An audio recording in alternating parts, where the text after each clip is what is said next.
Assalamualaikum warahmatullahi wabarakatuh. Perkenalkan, nama saya Nur Farida SEMM, dosen program studi manajemen STIE Trate Gresik. Pada kesempatan kali ini, saya akan menjelaskan teknik pengajaran saya menggunakan DIA, Delivery, Interaction, dan Assessment. Mata kuliah komunikasi bisnis memiliki bobot 3 SKS. Sebelum saya menerangkan tentang teknik pengajaran saya akan menjelaskan terlebih dahulu tentang deskripsi singkat, luaran pembelajaran, dan metode pembelajaran. Mata kuliah komunikasi bisnis merupakan mata kuliah yang mengajarkan teknik berkomunikasi yang efektif dalam konteks bisnis agar mahasiswa dapat memahami dan menjelaskan hakikat dan teknik komunikasi bisnis yang efektif. Mata kuliah ini akan menjelaskan dan memberikan pemahaman serta implementasi terkait komunikasi bisnis secara menyeluruh. Adapun capaian dan pokok pembahasan dalam mata kuliah komunikasi bisnis yaitu mahasiswa mampu memahami dan menjelaskan tentang pengertian komunikasi bisnis, proses komunikasi bisnis, fungsi komunikasi bisnis, komunikasi yang efektif, bentuk komunikasi, dan hambatan komunikasi. Untuk dapat mencapai materi tersebut, maka mahasiswa akan memperoleh topik dan pembahasan sebanyak 14 kali pertemuan menggunakan metode hybrid baik online maupun offline. Mode pembelajaran DIA, teknik pertama yaitu delivery menggunakan dua strategi. Yang pertama, penyampaian dengan menggunakan referensi dari Joko Purwanto tahun 2011 berjudul Komunikasi Bisnis edisi keempat. Yang kedua adalah Burhanuddin tahun 2013 dengan judul Komunikasi Bisnis Yogyakarta. Yang ketiga adalah Yatri Indah Kusumastuti 2009 dengan judul Komunikasi Bisnis. Pembahasan case study setiap pertemuan, mahasiswa dituntut untuk menyelesaikan masalah atau soal terkait topik yang dibahas baik secara individu maupun berkelompok. Mahasiswa selain diminta untuk mengumpulkan tugas, serta diminta untuk mempresentasikan hasil kerjanya dan dikumpulkan lagi melalui Google Classroom dan akan dinilai oleh dosen pengampu mata kuliah. Dengan metode ini, saya yakin mahasiswa akan mempersiapkan dengan matang dan lebih memahami terkait topik pembahasan. Teknik yang kedua yaitu interaction, berinteraksi di kelas dengan mahasiswa untuk bertanya, mengemukakan isu dan pengembangan informasi yang terkini agar komunikasi dilakukan secara dua arah. Menggunakan media WhatsApp Group untuk sarana diskusi di luar kelas dan pembahasan informasi terkini agar grup lebih hidup. Menggunakan Google Classroom untuk penilaian, memberikan informasi dan update materi. Teknik yang ketiga yaitu assessment. Sebelum perkuliahan, saya akan terlebih dahulu menjelaskan tentang kontrak perkuliahan, di mana di dalamnya tentang penjelasan dan kesepakatan bersama terkait penilaian dan bobot mata kuliah sehingga mahasiswa dapat mempersiapkan lebih dini terkait perkuliahan yang akan dijalankan dan kelancarannya, serta penyampaian target nilai yang diharapkan bersama dan memuaskan. Adapun skema penilaian yaitu sebagai berikut.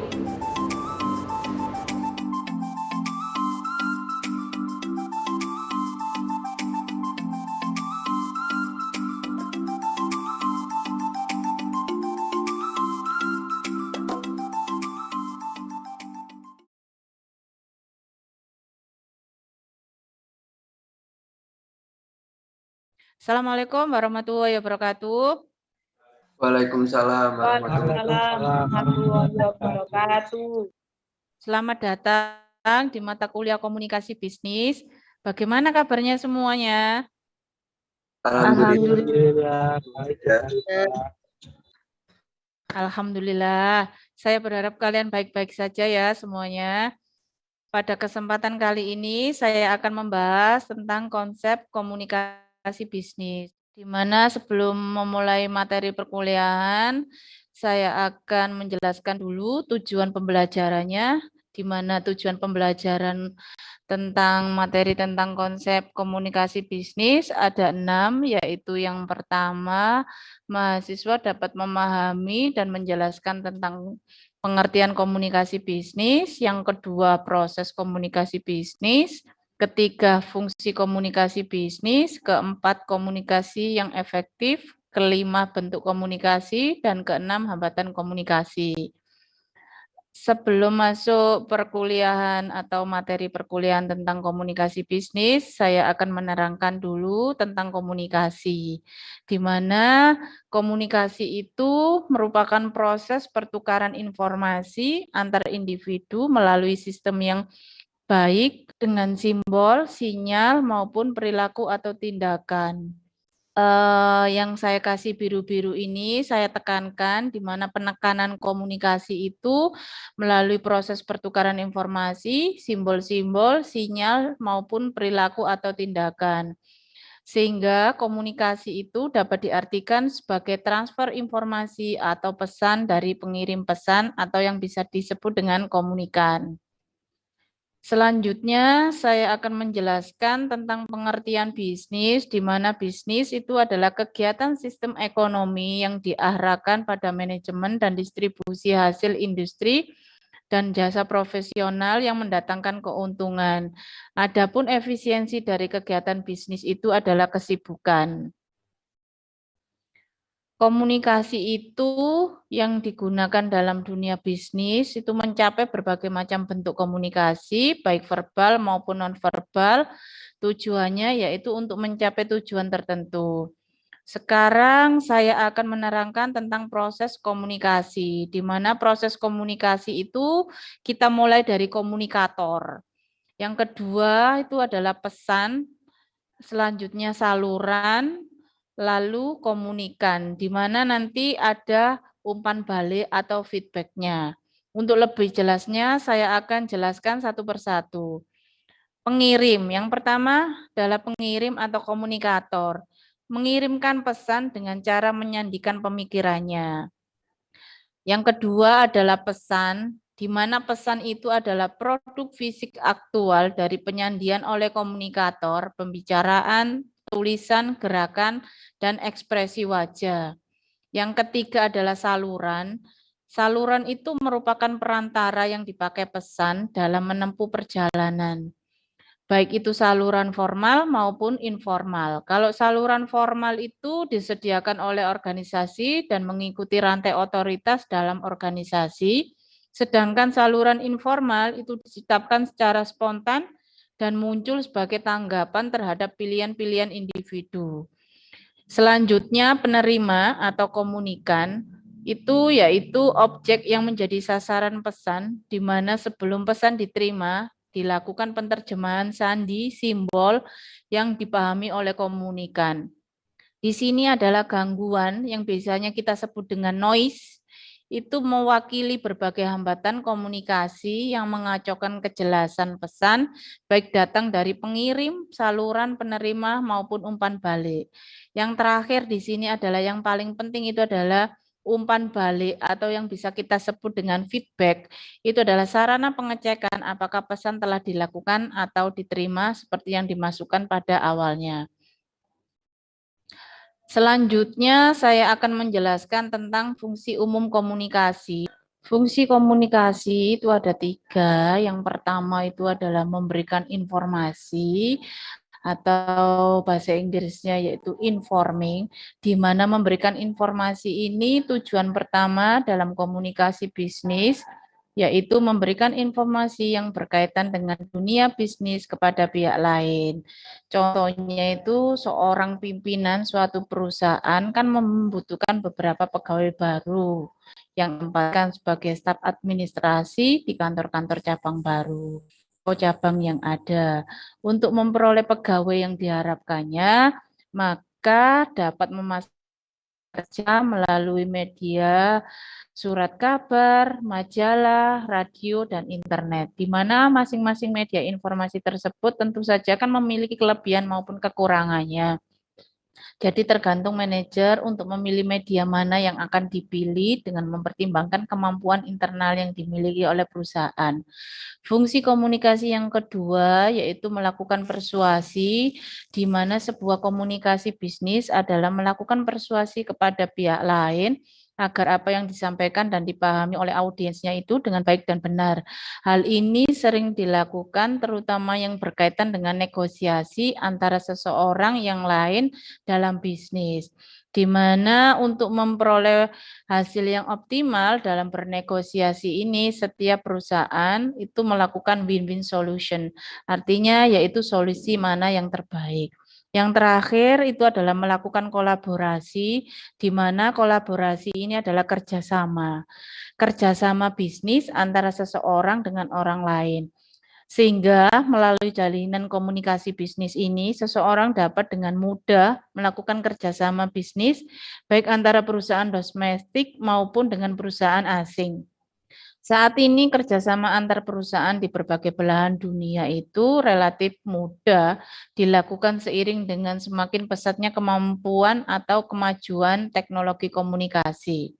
Seseorang dapat menggunakan beberapa media telekomunikasi yang ada seperti telepon, internet, email, atau telekonferensi. Teknologi tersebut itu sangat penting dalam mempererat kerjasama dalam dunia bisnis. Dari sekian, atau ada yang ingin ditanyakan dari sini?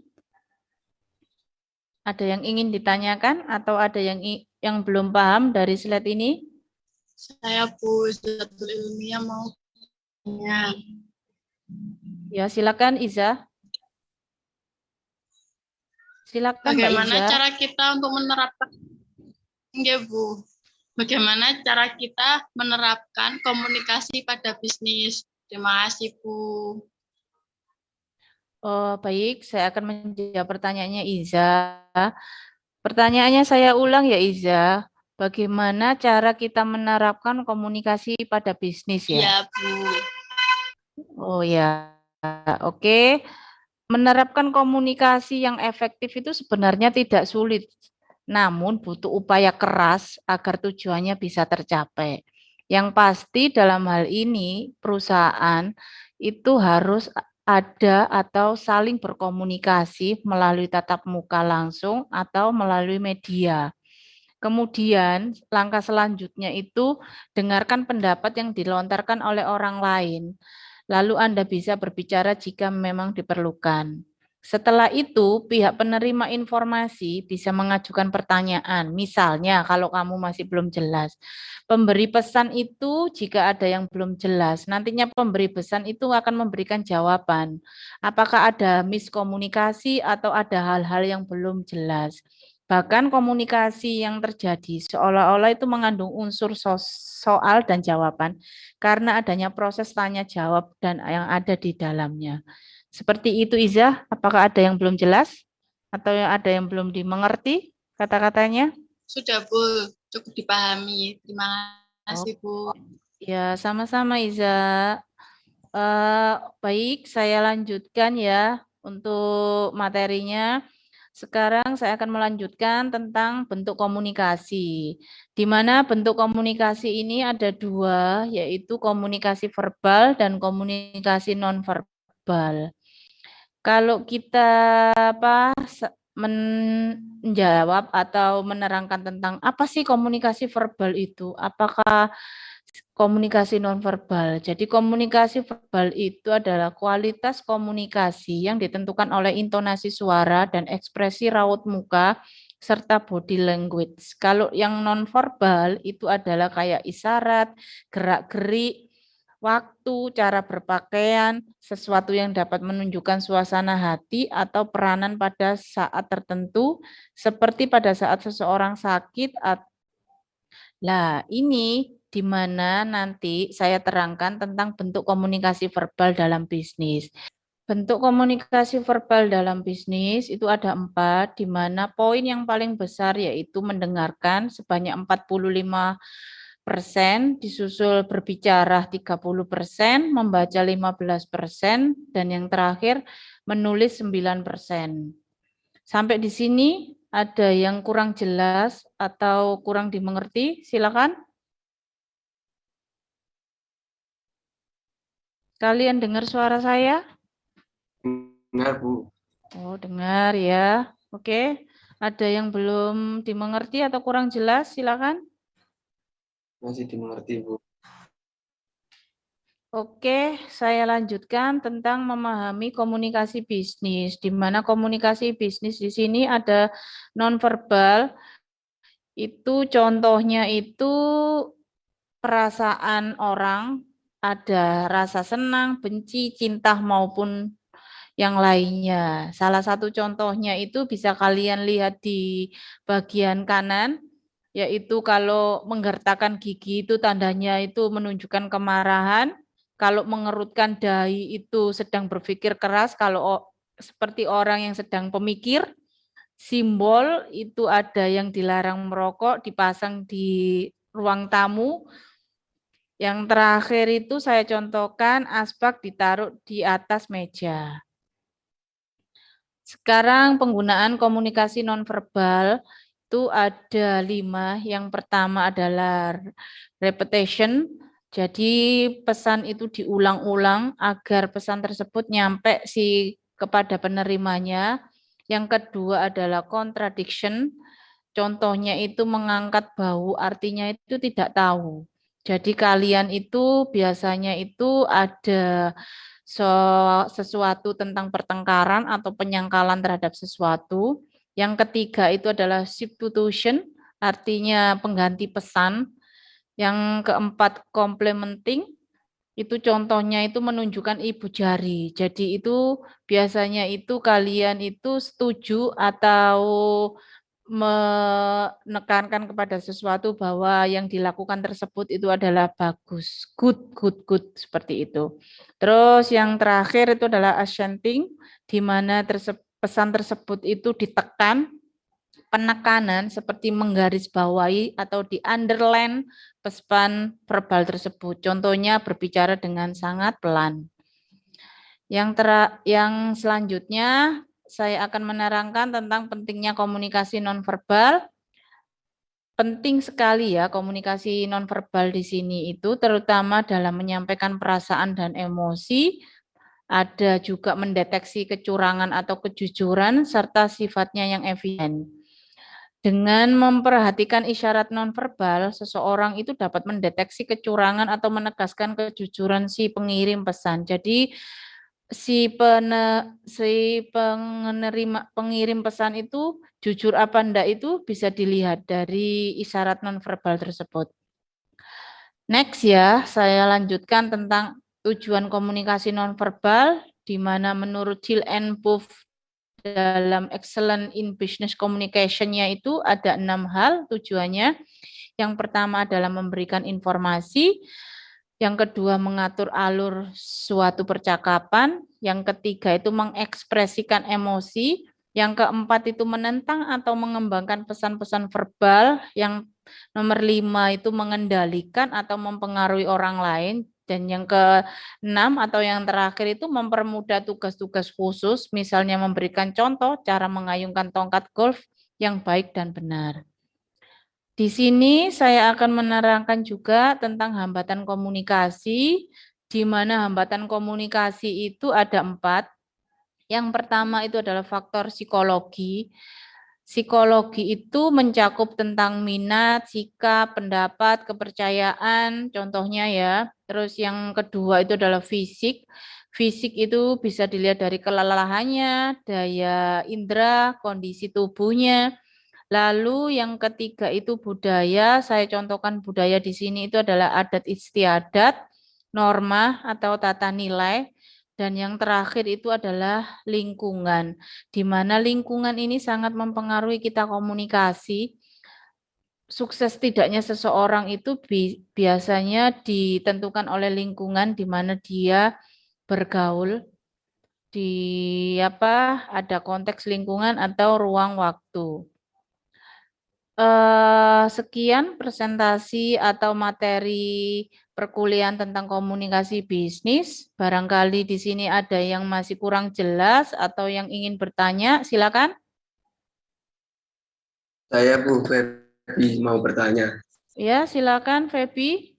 Ada pertanyaan? Apa? Apa saja contoh dari komunikasi verbal dan aneka bentuk komunikasi nonverbal? Baik, Febi. Komunikasi saya ulangi dulu ya pertanyaannya dari Febi. Berarti apa saja contoh dari komunikasi verbal, aneka bentuk komunikasi nonverbal ya Febi ya? Ya, Gitu ya pertanyaannya ya? ya betul. Oke, komunikasi verbal itu contohnya yaitu membuat dan mengirimkan surat teguran kepada nasabah yang sering menunggak pembayarannya. Jadi seorang nasabah yang sering menunggak itu kan biasanya dikasih surat ya oleh perusahaan segera untuk melunasi tunggakannya. Yang kedua adalah membuat dan mengirim surat penawaran harga barang kepada pihak lain. Biasanya perusahaan itu ngasih surat ke perusahaan lain tentang harga barang yang akan ditawarkan ke perusahaan tersebut. Yang ketiga itu membuat dan mengirim surat konfirmasi barang ke pelanggan. Jadi suratnya itu dikonfirmasi ke pelanggan apakah sudah sampai apa belum. Biasanya itu kalau kita ngirim barang atau beli barang di Shopee itu kan kita lihat pengirimannya sudah sampai mana dan lain sebagainya, ya kan? Lalu yang keempat itu adalah membuat dan mengirim surat pemesanan barang. Yang kelima itu kayak seperti berdiskusi dalam suatu teamwork. Jadi teamwork itu sangat penting ya dalam suatu organisasi. Karena dengan adanya teamwork itu berhasil tidaknya suatu pekerjaan itu tergantung teamwork kita. Yang kelima itu berdiskusi dengan suatu timnya. Jadi kalau semisal ada permasalahan di luar perusahaan atau hal-hal yang tidak dimengerti itu bisa didiskusikan dengan teamwork-nya. Jadi pilihlah teamwork yang bisa diajak kerjasama. Yang keenam itu melakukan wawancara kerja dengan pelamar kerja. Biasanya itu kalau kita wawancara kerja itu kan diwawancarai ya tujuannya ngelamar pekerjaan, alasannya dan lain sebagainya. Dan yang terakhir itu mengadakan briefing dengan staf karyawan di mana briefing ini sangat diperlukan pada awal permulaan sebelum kita bekerja. Dengan adanya briefing itu kita tahu pekerjaan apa yang akan kita lakukan buat hari ini. Selanjutnya pertanyaannya dari Febi, aneka bentuk komunikasi nonverbal itu Febi ada 5. Yang pertama itu adalah bahasa tubuh. Jadi bahasa tubuh itu sangat mempengaruhi gerak-gerik kita. Terus yang kedua adalah intonasi suara, di mana intonasi suara itu ada intonasi nada tinggi, nada rendah, dan lain sebagainya. Ekspresi wajah kayak tadi itu kayak mengerutkan dahi, kayak gitu, terus dengan muka marah dan lain sebagainya. Yang keempat adalah bahasa sandi. Sandi itu adalah sandi simbol atau kata-kata. Yang terakhir itu adalah penggunaan jarak dan waktu. Di mana jarak dan waktu ini akan mempengaruhi juga komunikasi. Karena jarak yang dekat itu adalah biasanya itu meskipun jaraknya jauh tapi komunikasi lancar itu juga akan mempererat komunikasi dengan lancar. Seperti itu Febi. Ada yang ingin ditambahkan Febi? Sudah cukup jelas dan mudah dipahami, Bu. Terima kasih. kasih. Ya, oke, terima kasih. Yang lainnya, oke, saya akhiri ya pertemuan perkuliahan kali ini. Saya akhiri dengan hamdalah, alhamdulillahirabbil alamin. Semoga materi yang saya jelaskan, saya paparkan kepada kalian bermanfaat. Kurang lebihnya mohon maaf. Saya akhiri. Wassalamualaikum warahmatullahi wabarakatuh. Assalamualaikum warahmatullahi Waalaikumsalam wabarakatuh. warahmatullahi wabarakatuh.